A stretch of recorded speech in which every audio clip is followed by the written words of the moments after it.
Assalamualaikum warahmatullahi wabarakatuh. Alhamdulillahirrabbilalamin, dalam kesempatan yang berbahagia kali ini saya dapat menyapa lagi Sobat Satu, tentunya masih dalam Lentera Ramadan, terangi hati, tebar kebaikan.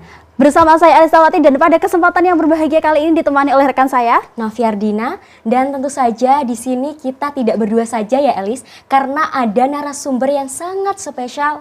Dan narasumber kita pada kesempatan kali ini merupakan Ketua Jurusan Adab Fakultas Usuluddin Adab dan juga Dakwah. Ini dia Bapak Dr. Rizko Ahmadi, LCMA.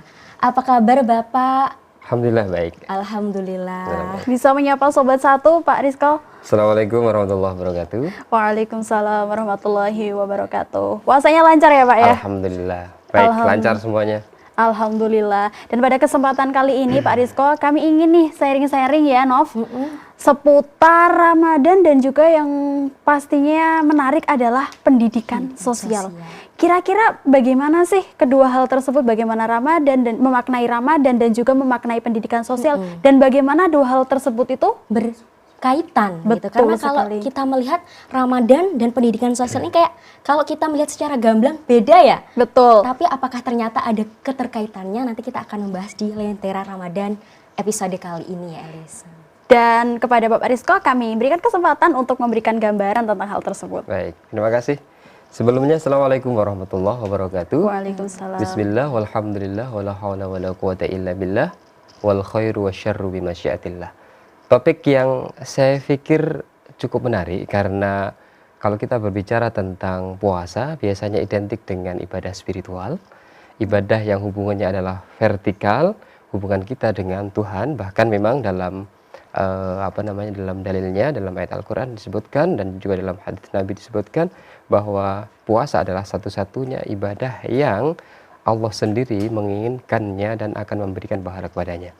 Akan tapi dalam konteks ibadah sosial, bahwa puasa juga tidak nihil dari hal tersebut.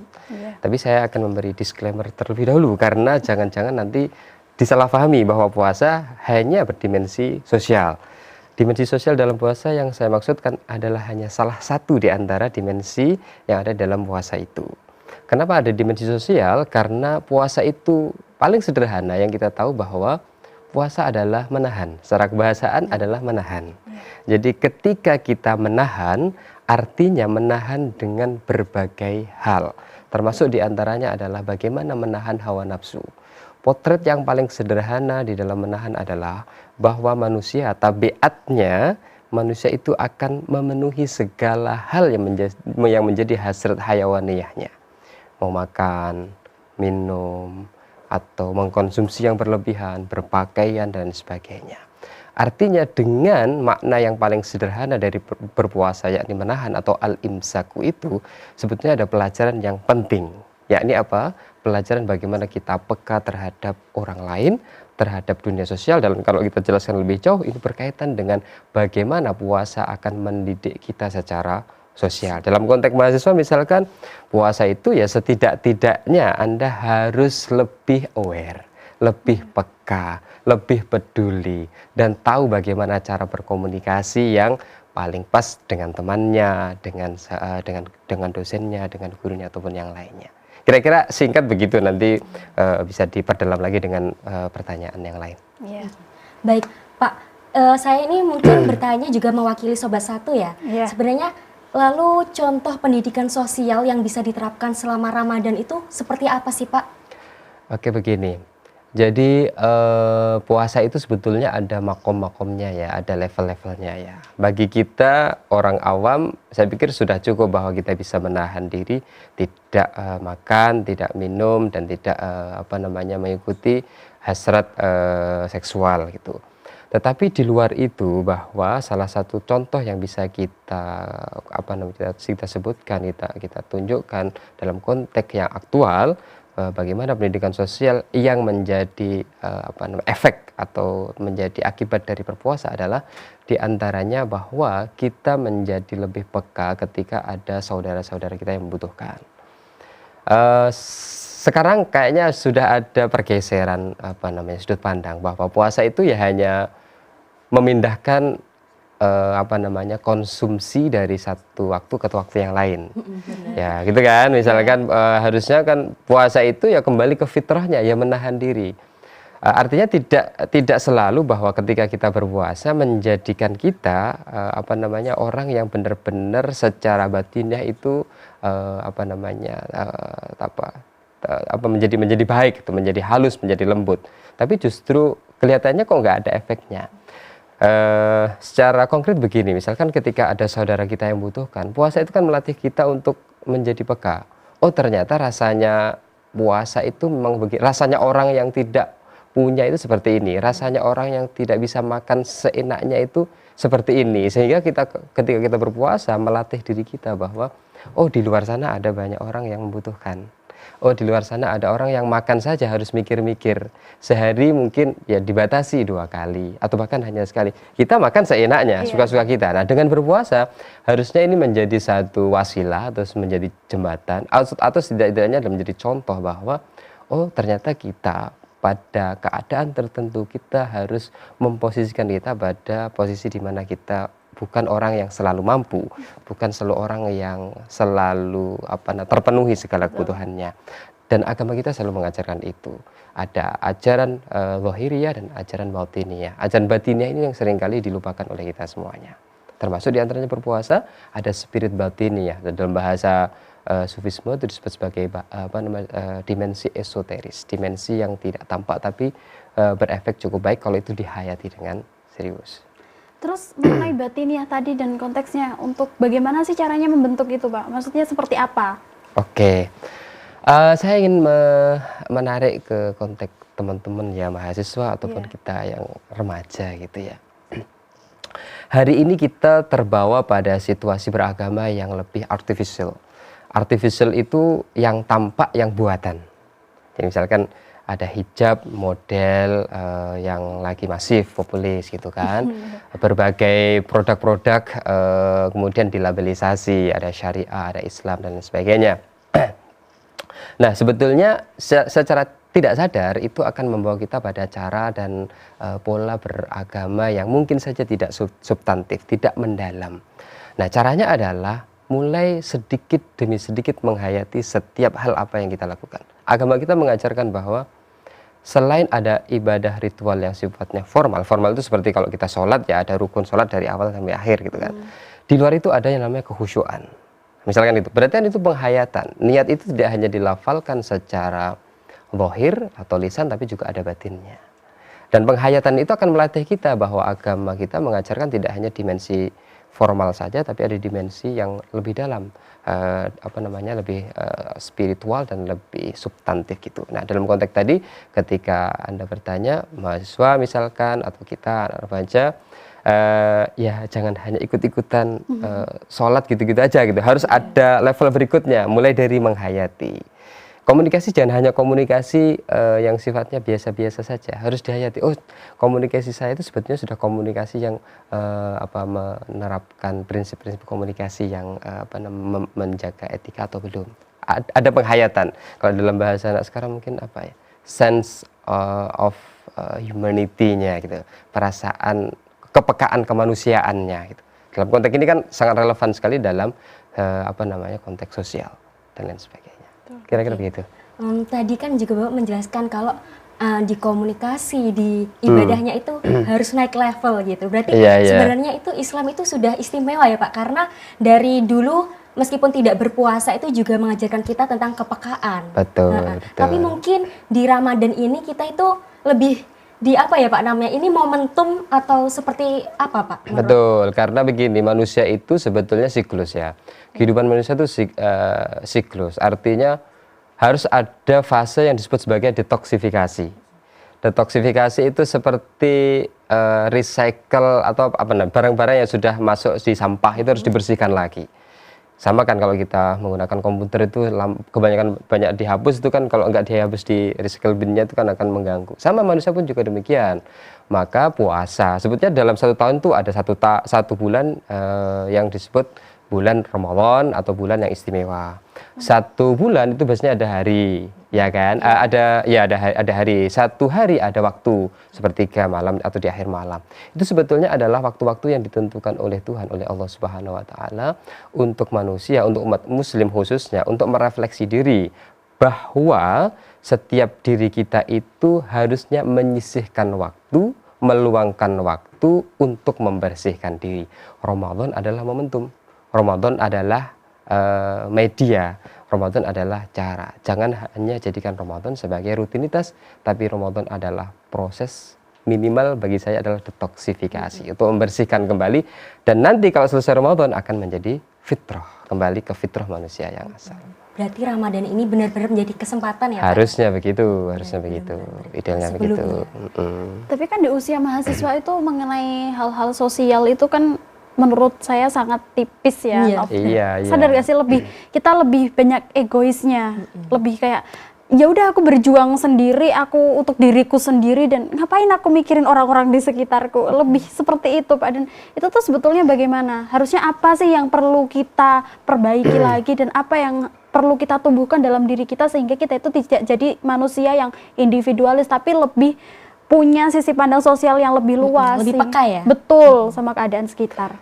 Jadi arus teknologi informasi yang begitu pesat itu sedikit banyak membawa efek yang signifikan bagi mahasiswa atau bagi kita lah. Saya dari tadi menyebut mahasiswa, padahal ya mungkin diantaranya kita juga dan remaja gitu. Kenapa? Efeknya adalah bahwa kemudian manusia, saya sebut manusia saja atau kita semuanya boleh jadi merasa cukup dengan diri kita sendiri. Yeah. Menjadi selfish, menjadi egois, dan merasa bahwa sebetulnya manusia itu enggak berhubungan dan tidak berinteraksi dengan manusia yang lain. Padahal hakikatnya siapa sih kita gitu? Siapa kita, dan kita bisa apa tanpa orang lain gitu. Yeah. Nah, saya menyebut, kalau saya menjelaskan ke audien itu biasanya bahwa era digital itu mempola atau membentuk perilaku manusia yang harusnya dia berinteraksi dengan temannya, dengan saudaranya, dengan koleganya, tapi dia merasa cukup dengan apa yang dia pegang, apa yang dia lihat. Maksud saya adalah ada handphone atau smartphone, ada alat-alat canggih yang lain, yang kemudian mau tidak mau menjadikan orang itu berperilaku bahwa dirinya cukup dengan itu. Padahal kan tidak. Kalau kita belajar di psikologi misalkan, atau dalam kepribadian manusia, bahwa kita tetap butuh sentuhan orang lain. Kita butuh jalan-jalan tanpa pakai alas kaki. Kita butuh menyapa orang lain. Butuh tatapan mata yang ada eye contact-nya. Itu sebetulnya sangat sangat mencerminkan sekali bahwa kita nggak bisa sendiri. Dan itu mulai dari hal-hal yang kecil lah ya. Jadi teman-teman jangan merasa cukup ketika di kelas, berkomunikasi yang intensif, tentu dengan hal-hal yang bermanfaat. Nah, tapi sekarang ini kan semenjak adanya kemajuan teknologi ya, Novia, kita kemana-mana bawa HP gitu. Dan ini tidak hanya rentang usia mahasiswa saja, tapi fenomenanya kan entah orang tua ataupun anak-anak kan. Dan kita terlalu fokus di situ sehingga kadang bahkan kita diajak ngobrol aja itu kadang ya masih suka sama mantengin HP. Nah, kayak gitu. Betul. Sebetulnya pesan apa sih yang seharusnya disampaikan kepada sobat satu dan juga terlebih kepada kita berdua ya? Kita ini minta tips ya. Iya. Sebetulnya itu ya pesan juga buat saya sendiri ya. Refleksi individu bahwa yang paling penting dari semua itu adalah kesadaran. Orang mungkin menyebut apa sih sadar, tapi memang kesadaran itu penting. Bahkan dalam agama tertentu kesadaran adalah satu indikator apakah dia tahu atau tidak tentang jati dirinya. Berarti sadar itu lebih banyak melihat ke dalam daripada melihat keluar. Lebih banyak merenung. Agama kita mengajarkan zikir, tafakur, itu untuk menggugah kesadaran sebetulnya. Nah, kesadaran itu adalah kesadaran yang sifatnya ya harus kontekstual. Kesadaran hari ini adalah kesadaran kehidupan sosial di era digital. Katakanlah, mau nggak mau kalau kita berinteraksi dan kita menggunakan alat telekomunikasi, ya timbang-timbang dulu apakah Anda masih harus megang dan melihat-lihat, kan gitu. Kalau tidak ada relevansinya, tidak ada kebutuhan yang mendesak harus menggunakan alat-alat itu, maka saya pikir tangguhkan dulu untuk menggunakan alat telekomunikasi itu. Nah, saya pikir hal-hal yang kecil-kecil itulah, mulai dari kesadaran, mulai saling mengingatkan, itu mulai hilang di kehidupan kita hari ini. Orang sudah merasa cukup, merasa dirinya itu tidak butuh orang lain, dan merasa bahwa dirinya adalah makhluk yang paling sempurna. Padahal mungkin saja kita sudah masuk di era degradasi atau penurunan kualitas manusia itu sendiri, karena tadi itu berbagai teknologi dan mungkin arus informasi dan juga kebudayaan yang begitu masif. Kira-kira begitu. Oke, Pak, ini kan sebenarnya bulan puasa ini pasti terasa cepat ya. Kenapa kita nggak tahu nanti, misal ini udah dapat 5 hari ya? Nanti pasti nggak lama lagi terasa Ramadannya udah selesai, dan setelah itu kita ke hari raya gitu. Dan memang benar kalau puasa dan Ramadan gini itu adalah momentum kita untuk memperbaiki diri, menambah kepekaan. Apalagi waktu hari raya itu kan biasanya kumpul-kumpul sama keluarga yang lagi kerja juga libur, seperti itu ya Pak. Itu kan bisa menambah kepekaan kita, menambah silaturahmi kita bersama keluarga dan orang lain gitu. Ini pertanyaannya, gimana nih Pak caranya mempertahankan hal itu meskipun nanti puasanya sudah selesai gitu? Ini jadi isinya tip-tip semua ya. Tip kita ya. Tapi penting, karena memang tujuan dari puasa itu adalah la'allakum tattaqun. Bahasa agama tattaqun itu bukan bahasa yang melangit sebetulnya. Tattaqun itu bisa ditarik ke ranah apapun, termasuk diantaranya adalah bahwa pasca puasa orang itu harus memiliki bekas. Kadang orang salah paham memahami Lebaran, ya sudah bebas, merdeka, kita sudah tidak ada lagi tekanan. Tidak, sebetulnya yang disebut Lebaran atau mungkin dalam bahasa agama disebut fitrah, berarti seperti yang saya katakan tadi, setelah didetoksifikasi, sudah dicuci semuanya, dikembalikan kembali, kemudian dilatih kembali, kan ada tadrib ya, tadrib ruhani dalam bahasa agama itu, orang akan merasa wah sudah bersih lagi nih, berarti sudah lembaran putih lagi. Artinya upaya yang sudah dilakukan itu harusnya tercermin pada perilaku-perilaku yang terjadi pasca Ramadan. Tetapi karena mungkin ada banyak hal lah, kalau dianalisis banyak faktor. Apakah Ramadannya yang tidak maksimal, ataukah kesadaran kita pasca Ramadan, ataukah yang lain? Karena tidak cukup kalau kita hanya merasa bahwa selesai Ramadan kita dapat tanpa memang benar-benar melakukan aktivitas ibadah di bulan Ramadan dengan serius. Kalau dilakukan serius, itu kan seperti dalam teori bahwa kalau kita melakukan suatu kegiatan secara intensif, berulang-ulang dan baik, maka itu akan menjadi suatu habit, suatu kebiasaan. Nah, itu yang harusnya begitu. Kayak Ramadan ini kalau kita merasa enjoy aja, nggak ada bedanya Ramadan dengan tidak Ramadan, malah kita harus membiasakan yang baik. Mumpung ini kan latihannya minimal 30 hari. Nah, syukur-syukur pasca 30 hari nanti ditambah lagi puasa Syawal 6 hari. Itu kan sebetulnya adalah kelanjutan dari pembiasaan. Manusia butuh dibiasakan. Kalau nggak dibiasakan, biasanya manusia dikalahkan dengan hal-hal yang lainnya. Kira-kira begitu. Ya, dan itulah tadi pesan dari Pak Rizko, bahwasannya memang segala kebaikan yang kita laksanakan di bulan Ramadan itu jangan hanya berhenti di hari raya saja, tetapi kalau bisa kita teruskan di hari-hari berikutnya, sehingga ketika kita ibaratnya sudah dicuci, itu betul-betul jadi lembaran baru yang bersih, yang bisa kita isi dengan kebaikan-kebaikan ya Nov.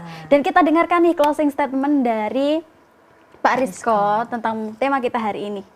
Baik, terima kasih. Ini tentu tidak hanya mengingatkan kepada sobat satu, tapi juga untuk saya sendiri bahwa puasa ini memiliki berbagai dimensi. Salah satu dimensinya adalah dimensi sosial. Tentu hanya salah satu, karena dimensinya lain jauh lebih penting juga.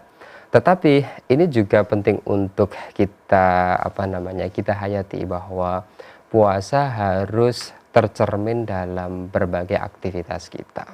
Jadi kalau puasa tapi efeknya atau akibatnya tidak tampak, maka perlu dipertanyakan puasanya. Contohnya, puasa idealnya adalah harus menimbulkan kepekaan secara sosial. Peka secara sosial dimulai dari kesadaran bahwa kita dan mereka adalah sama. Kita dan mereka adalah satu. Kalau kita merasa satu, ya manusia itu satu. Kalau satu kan nggak bisa dipisahkan. Artinya itulah yang menurut saya pesan yang sangat penting bagi kita semuanya. Puasa adalah media atau cara untuk melatih diri kita untuk semakin lebih peka terhadap orang lain. Iya. Wallahu a'lam. Oke, dan itu dia perjumpaan kita di edisi Lentera Ramadan Dengan pada tema waktu ini ya. Ya, Ramadan dan juga pendidikan Pendidikan sosial. Dan Nopi, mungkin inilah waktunya kita untuk undur diri ya, Nop. Tapi sebelum itu aku punya pantun nih, Nop. Oke, silakan Elis. Jalan-jalan ke pasar Tamanan, lanjutin, Nov. Oke, lanjutin ya. Jalan-jalannya naik Mercy. Jangan lupa untuk terus menyaksikan Lentera Ramadan. Hanya di Satu Satu TV. Dan pemirsa Sobat Satu, kami juga mengingatkan untuk jangan lupa terus menyaksikan kita di Satu TV dan juga follow seluruh akun sosial media Satu Televisi. Aku Elis pamit undur diri dan juga Dan Noviardina pamit undur diri. sampai berjumpa di Lentera Ramadan episode selanjutnya. Lentera Ramadan, terangi hati, tebar kebaikan. Assalamualaikum warahmatullahi wabarakatuh. Waalaikumsalam warahmatullahi wabarakatuh.